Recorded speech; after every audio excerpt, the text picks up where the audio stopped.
Ao chegarmos no final do estudo da lição da Escola Sabatina desta semana, também estamos concluindo o estudo do trimestre, Descanso em Cristo.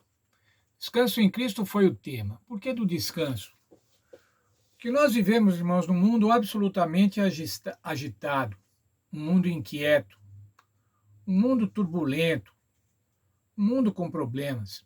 Como então encontrar descanso? Como as pessoas fazem para encontrar descanso?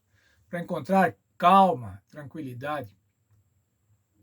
Existem milhares de livros de autoajuda, muitos cursos, muitos seminários, muitas palestras, todos esses buscando dar descanso, dar tranquilidade, administrar as turbulências, administrar as inquietudes. Nós vemos nesse trimestre, irmãos, que a Bíblia Sagrada é a orientação mais segura, é a única orientação segura para nos dar descanso, para nos dar segurança, para nos dar tranquilidade. O texto de Mateus, o Senhor Jesus falando, Mateus capítulo 11, versos 28 a 30, diz o seguinte: Vinde a mim todos que estáis cansados e sobrecarregados, e eu vos aliviarei.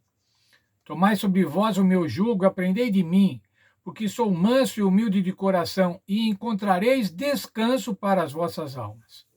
Pois o meu jugo é suave e o meu fardo é leve. O Senhor Jesus afirma que vinde a mim e vocês vão encontrar descanso. Como a gente pode ir a Jesus, irmãos? A gente pode ir a Jesus estudando a sua palavra, buscando na Bíblia na sua palavra, buscando na Bíblia Sagrada encontrar ao Senhor Jesus. Bom, mas mesmo assim, irmãos, esse mundo é cruel. Esse mundo é terrivelmente cruel, esse mundo é mau. Como é que eu posso encontrar descanso? Como não estar perdido nesse mundo tão difícil, nesse mundo tão atrapalhado? Como nos encontrarmos? Como saber exatamente onde estamos? Estudamos ainda esses dias que precisamos de um mapa, aplicativos de localização, para saber aonde estamos.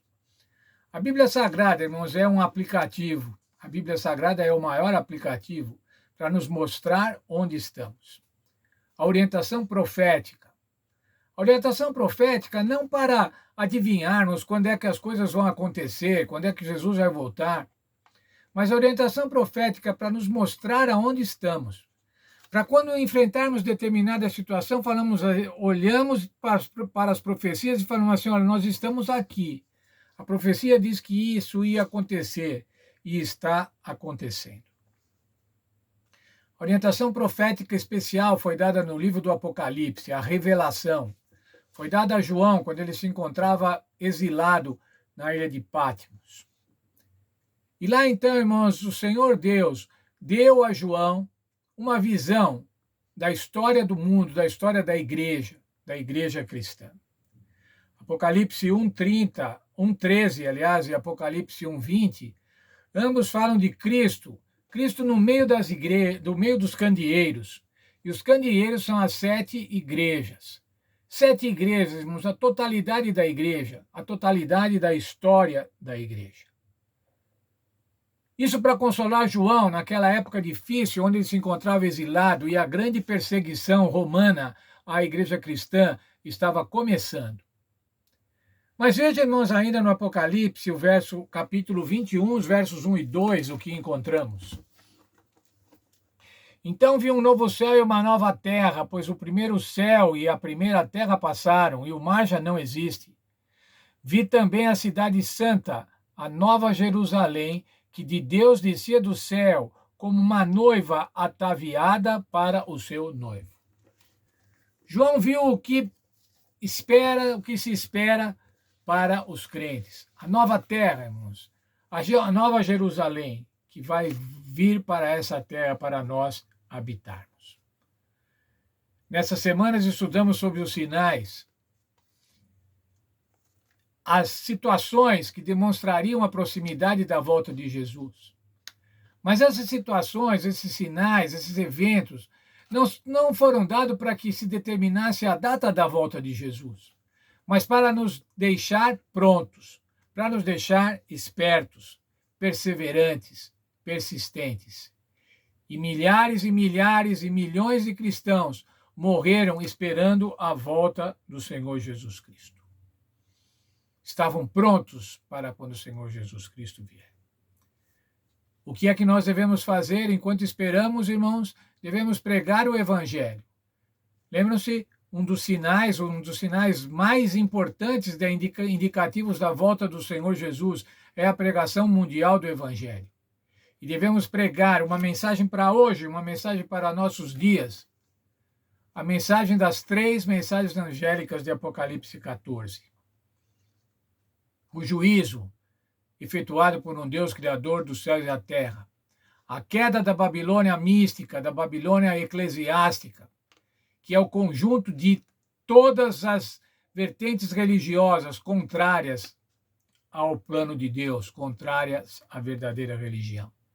E ainda a terceira mensagem, o que acontecerá com aqueles que adorarem a besta, esse poder político-religioso que se implantará no final dos tempos e pretende obrigar a todos que o adorem. E a Bíblia fala na terceira mensagem angélica, qual será o fim daqueles que adorarem a besta e tiverem o sinal ou na fronte ou nas mãos. Vimos também, irmãos, um belíssimo tema nesta semana. O que é a morte? Como a Bíblia diz que é a morte. A morte é um sono, irmãos. A morte é como um sono. Você está desligado, você está não participando das coisas que acontecem. Você está esperando para ser despertado pelo Senhor Jesus Cristo.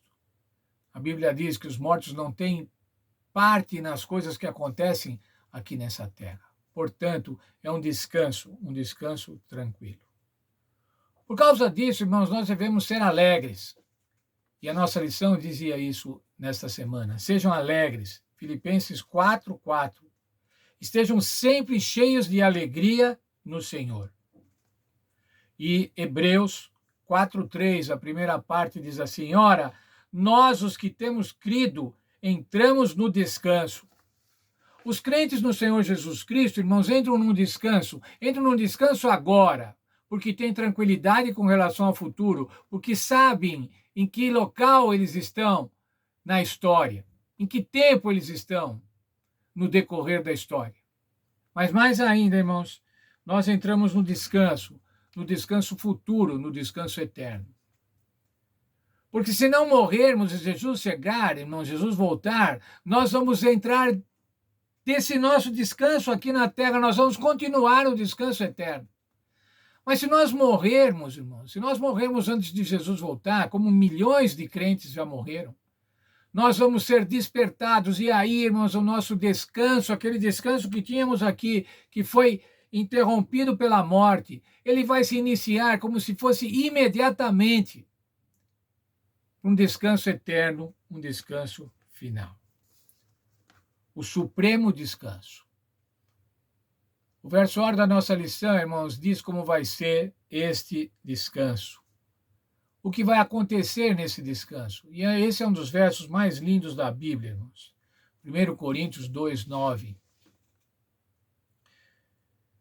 O apóstolo Paulo, falando aos Coríntios, diz: mas como está escrito?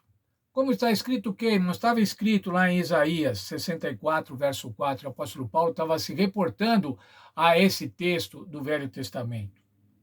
Como está escrito, nem os olhos viram, nem os ouvidos ouviram, nem jamais penetrou no coração do homem o que Deus tem preparado para aqueles que o amam. Eu gostaria, irmãos, muito de poder ser capaz de fazer uma descrição do que o Senhor Deus quer dar para cada um de nós. Mas a própria Bíblia diz, irmãos, nós não podemos nem imaginar o que o Senhor está preparando para nós. Os olhos não viram, os ouvidos não ouviram e não subiu no coração do homem. Isso quer dizer, nunca o homem conseguiu pensar na grandiosidade do supremo descanso que o Senhor quer nos dar. E Ele nos dá isso por amor, irmãos. E eu quero agradecer muitíssimo pelo estudo da lição da Escola Sabatina dessa semana e desse trimestre, onde aprendemos que Deus sabe que nós vivemos num mundo turbulento. Deus sabe que nós vivemos num mundo difícil, num mundo de pecado. Deus sabe isso sempre ao longo da história. Mas eu sei, irmãos, e aprendemos pela Bíblia, que o Senhor se preocupa conosco. O Senhor não nos abandonou nesse mundo atrapalhado, mas Ele se preocupa conosco e proveu um meio de salvação, um evangelho eterno, a salvação através do Senhor Jesus Cristo. O único que pode nos dar descanso, o único que pode nos dar um descanso real, um descanso eficaz. E é esse descanso que Ele quer que eu tenha e que cada um dos irmãos tenha. Que Deus abençoe a todos nós, irmãos, e que possamos estar seguros do descanso que o Senhor Deus quer dar para cada um de nós. E para que nós estejamos sempre alegres no Senhor. Alegres porque sabemos onde estamos. Alegres porque sabemos para onde vamos. E alegres especialmente porque sabemos que Deus o Pai, o Espírito Santo e o Senhor Jesus Cristo já proveu tudo o necessário para que a gente entre nesse descanso. Deus abençoe a todos. Um muito bom descanso.